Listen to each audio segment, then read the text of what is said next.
तो कैसे हैं आप। स्वागत है आपका मेरे यूट्यूब चैनल में। आज की वीडियो की हम शुरुआत करते हैं। चंद वंश का जो 54वां शासक था वो था देवीचंद, और देवीचंद का जो शासन काल था 1720 से 1726 ईस्वी तक। देवीचंद जगत चंद का पुत्र था और रोहिला सरदार दाऊद खान को इसने अपना सेनापति नियुक्त किया था। अगला था अजीत चंद। अजीत चंद का जो शासन काल है वो है 1726 से 1729 ईस्वी तक। और जो 56वां राजा था कुमाऊं का वो था कल्याण चंद, और कल्याण चंद का जो शासन काल था वो था 1729 से 1747 ईस्वी तक। इसके समय एक प्रसिद्ध कवि था इसके दरबार में, शिव, और शिव ने कल्याण चंद्रोदय की रचना की थी। और कल्याण चंद ने अल्मोड़ा में चौमहल भी बनाया था। अब इसका एक दीवान था शिवदत्त, और शिवदत्त जोशी, और शिवदत्त जोशी को कुमाऊं का शिवाजी भी कहा जाता है। तो इसको शिवाजी क्यों कहा जाता है? क्योंकि कल्याण चंद के शासन काल में रोहिल्लों ने आक्रमण किया था, और रोहिल्ला आक्रमण में शिवदत्त ने उसकी सेना ने यहाँ पे काफ़ी पराक्रम दिखाया था, इसीलिए इसे कुमाऊं का शिवाजी भी कहा जाता है। कल्याणचंद रोहिल्लों के डर से भागकर गैरसैंण यानी कि गढ़वाल की ओर चला गया, और वहाँ पे गढ़वाल नरेश था प्रदीप शाह, उससे संरक्षण मांगा। प्रदीप शाह ने कल्याणचंद को 3 लाख रुपए उधार दिए, और कल्याणचंद ने ये पैसे रोहिल्लों को देकर उनसे संधि भी की। अगला जो शासक था वो है दीपचंद। दीपचंद 57वां शासक हुआ कुमाऊं चंद का। इसका शासनकाल था 1748 से 1777 ईस्वी तक। दीपचंद कल्याणचंद का पुत्र था, जो कि कल्याणचंद के बाद राजगद्दी पर बैठा।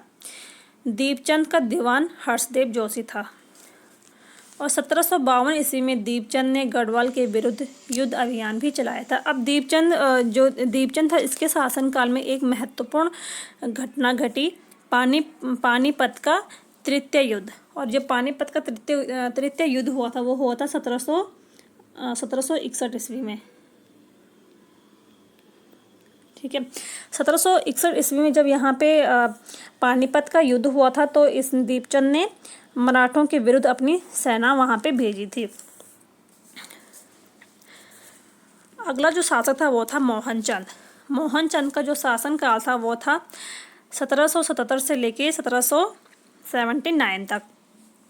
जो ये मोहनचंद था, ये दीपचंद का पुत्र नहीं था, बल्कि ये एक दरबारी था। मोहनचंद एक दरबारी था।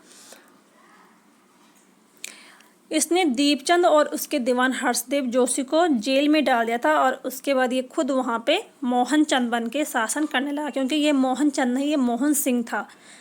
और जब इसने दीपचंद और उसका जो दीवान था हर्षदेव, उन दोनों को जेल में डलवा दिया, उसके बाद ये वहाँ पे मोहनचंद बन के शासन करना इसने शुरू कर दिया था। मोहनचंद के समय गढ़वाल के राजा ललित शाह ने अल्मोड़ा पर आक्रमण किया, और ललित शाह को हर्षदेव जोशी ने ही यहाँ पे आमंत्रित किया था। उसके बाद जब ललित शाह ने यहाँ पे आक्रमण किया अल्मोड़ा पर, और उसने ललित शाह ने अल्मोड़ा पर अधिकार भी कर लिया था, तो उसके बाद हर्षदेव जोशी और यहाँ के जो कुछ अन्य दरबारी थे, उन्होंने मिलकर गढ़ नरेश था जो ललित शाह, उसके पुत्र प्रद्युम्न शाह को प्रद्युम्न चंद के नाम से कुमाऊं का शासक बना दिया 1779 में। तो जो अगला शासक था 59वां, वो था प्रद्युम्न चंद। अब प्रद्युम्न चंद का जो शासन काल हुआ वो हुआ 1779 से 1786 तक। तो जब यहाँ पे प्रद्युम्न चंद यहाँ पे राजगद्दी में बैठ गया कुमाऊं में, तो ललित शाह गढ़वाल की ओर चले गए थे, लेकिन वहाँ जाते ही उनकी मृत्यु हो गई, और वहाँ पे उनका जो दूसरा पुत्र था वो राजगद्दी पर बैठ गया। लेकिन ये बात यहाँ पे प्रद्युम्न चंद को अच्छी नहीं लगी, उसे ये बात नहीं भाई। वो 1786 में गढ़वाल की ओर चला गया, और गढ़वाल में प्रद्युम्न शाह के रूप में शासन करने लगा।